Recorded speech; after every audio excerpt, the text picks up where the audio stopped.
Welcome, curious minds, to a brand new deep dive. Great to be diving in. Today, we're heading way back, thousands of years actually, to look at a foundational text. A truly epic one. Exactly. We're talking about the Ramayana, specifically its very first book, the Bala Kanda.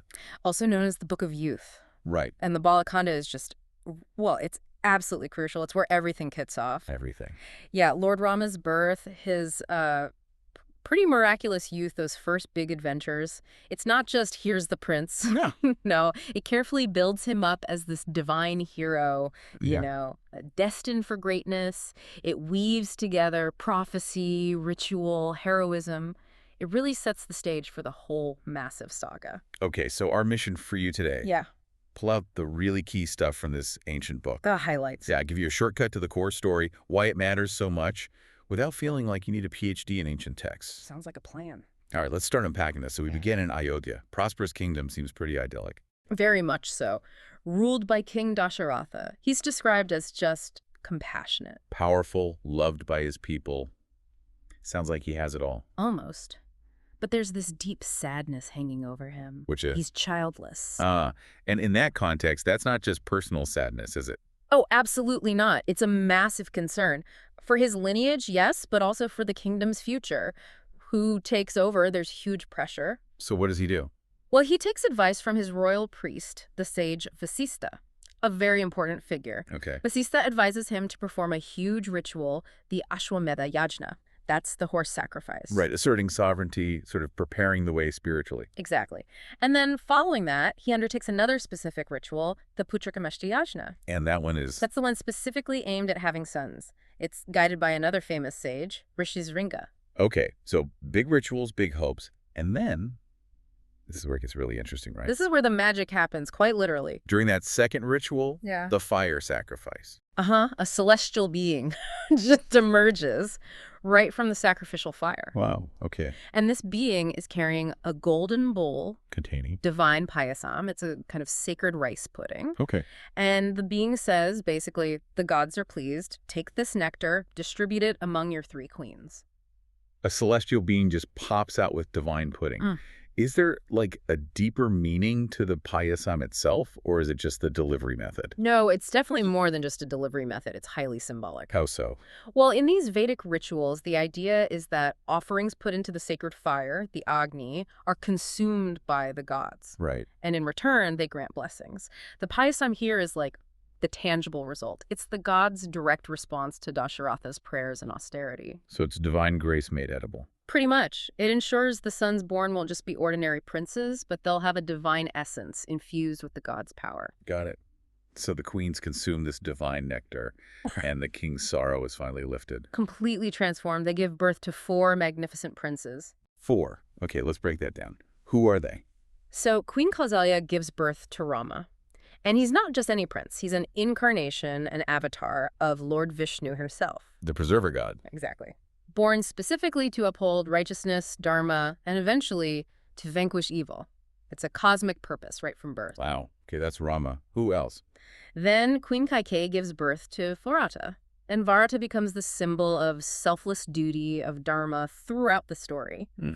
And finally, Queen Sumitra, she gives birth to twins, Lakshmana and Shatrughna. Twins. Yeah.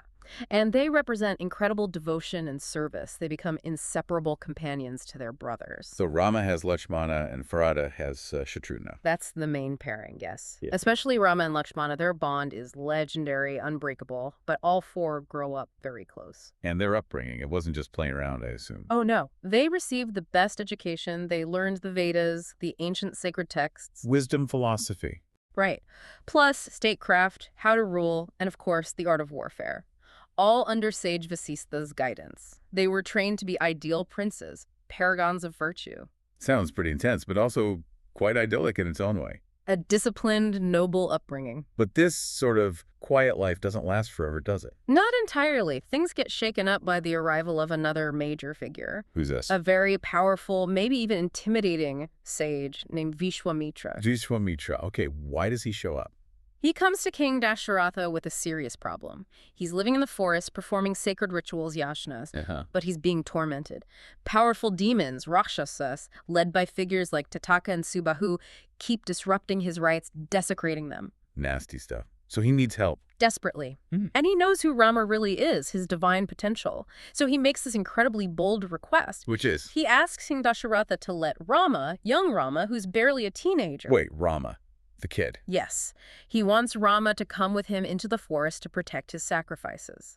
Oh, I can just picture Dasharatha's reaction. He finally gets his sons, his precious heir, and this sage wants to take him off to fight demons. Exactly. Heartbroken, terrified. Why would Vishwamitra ask for a boy, not seasoned warriors? Yeah, why Rama? Why not send the royal army? Well, that's the crucial point. It's Sage Vasista, the royal priest, who steps in again. Okay. Visas convinces the king. He explains, look, Rama isn't just an ordinary boy. He has a great destiny, a cosmic purpose to fulfill. This is part of it. This is necessary. So it's like Rama's first test, his first step onto the path. Precisely. It's the start of his heroic journey. So, reluctantly, heart-wrenchingly, the king agrees. Wow. And does Rama go alone? No. Lakshmana, ever loyal, immediately volunteers. If Rama goes, I go. Of course he does. Yeah. Brothers sticking together. Always. So off they go, two young princes into the forest with this powerful sage. What happens out there? It can't have been easy. No, definitely not a walk in the park. But Vishwamitra isn't just using them as bodyguards. What? He sees their potential. He becomes their mentor in a different way. He imparts divine knowledge to them, teaches them mantras. Okay. And crucially, he gives them celestial weapons, astras. Divine weapons with immense power. It's also a test, of their strength, their wisdom, their compassion. And does Rama get to use these new skills? Oh, yes. He performs some major heroic deeds during this time. Like what? Let's hear about them. Well, first, there's the big one, the slaying of Tataka. The demoness leading the attacks. The very one. She's ferocious, terrifying. Rama confronts her and kills her, liberating the whole region from her reign of terror. So his first major victory against evil. Exactly. It's a public declaration almost. Here's the protector of Dharma in action. What else? Then there's the encounter with Ahalya. It's a different kind of act. Ahalya. Yes, their journey takes them near the hermitage of sage Gautama. And there they find Ahalya, Gautama's wife, who had been turned to stone centuries before because of a curse. Turned to stone. Wow. Yeah, and Rama, simply by the touch of his foot, breaks the curse. It's just like that. Just like that. He restores her to her original form, purifies her. It's this beautiful moment showing his compassion, his power to redeem and restore. It foreshadows his larger role, too. Incredible. So, protector and redeemer. You could say that. Okay, so they successfully protect Vishwamitra's sacrifice from any further demon attacks. Yes, the yajna is completed successfully thanks to the princes. And then what? Back home to Ayodhya. Not yet. Vishwamitra has one more place to take them. He leads Rama and Lakshmana to the kingdom of Mithila. Mithila. Okay, what's happening there? This leads to another really famous part, doesn't it? It absolutely does. Mithila is ruled by King Janaka. He's not just a king, he's renowned as a sage king, very wise and pious. And he has something special. He possesses a legendary divine bow, an enormous, incredibly heavy bow that once belonged to Lord Shiva himself. Shaz's bow. Okay, that sounds impressive. It is, and King Janaka has made a decree, a challenge connected to this bow. What's the challenge? He has a daughter, the virtuous and beautiful Princess Sita. Sita, of course. Whom he actually found miraculously, appearing from a furrow in the earth when he was plowing a field for a ritual. Wow, another miraculous origin. Right, and Janaka has declared, whoever can lift and string this mighty bow of Shiva can win Sita's hand in marriage. A classic test for a princess's hand. So lots of suitors try. Oh, yeah. Kings, princes, mighty warriors from all over come to Mithila. They all try to lift the bow. Yeah. They all fail miserably. Some can't even nudge it. It seems impossible. It's a test of more than just muscle. It requires divine favor, purity. Okay, setting the stage.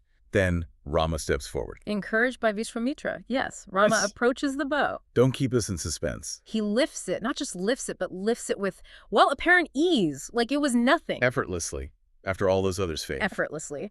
And then, as he goes to string it, he draws the string back with such immense power that the bow snaps in two, with a sound like thunder. He breaks Shiva's divine bow. Ooh, ooh. Exactly. It's this incredible, dramatic display. It leaves no doubt in anyone's mind about his divine strength and his destiny. So he wins Sita's hand. He does. But it's more than just winning a bride.